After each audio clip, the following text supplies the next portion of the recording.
Xocavənd şəhəri, Qırmızı Bazar qəsəbəsi və Xocavənd kəndinə növbəti qayıdış olub. Azad ərazilərə qayıdanlar Respublikanın müxtəlif yerlərində, əsasən də yataqxanalarda, sanatoriya və inzibati binalarda müvəqqəti məskunlaşan ailələrdir.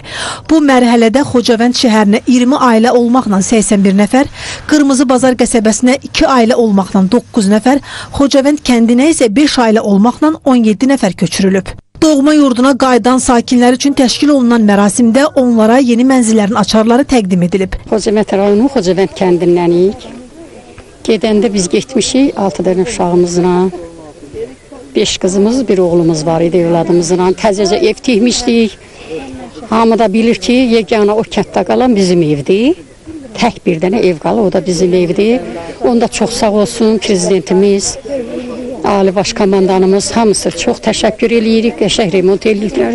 Biz çəkdiyimiz öz şəxsi evimizi remont eləyirlər. Onda biz öz evimizə gəlirik. O da yoldaşımdır, xəstə adamdır. Çox həyəcan keçiririk, çox da sevinirik. Amma indi qızlar da gedib, oğlum da evlənib, nəvəli, nəticələrimiz də var. Çox şükür bugünkü günə gəldi. İndi çox tələsirəm ki, öz evimə gedim çatım.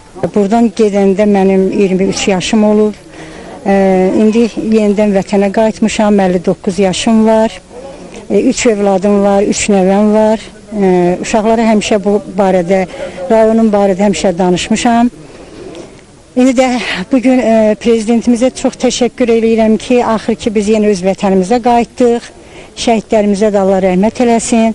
Onların ruhu qarşısında baş əyirəm. Tədbirdə Azərbaycan prezidentinin Ağdam, Füzuli və Xocavənd rayonlarında xüsusi nümayəndəliyinin, qaçqınların və məcburi köçkünlərin işləri üzrə Dövlət Komitəsinin nümayəndələri, eləcə də digər şəxslər iştirak ediblər.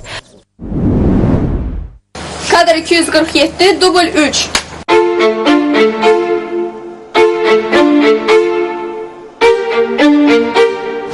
Bu kinopavilyon uzun müddətdir ki, baxımsız vəziyyətdə.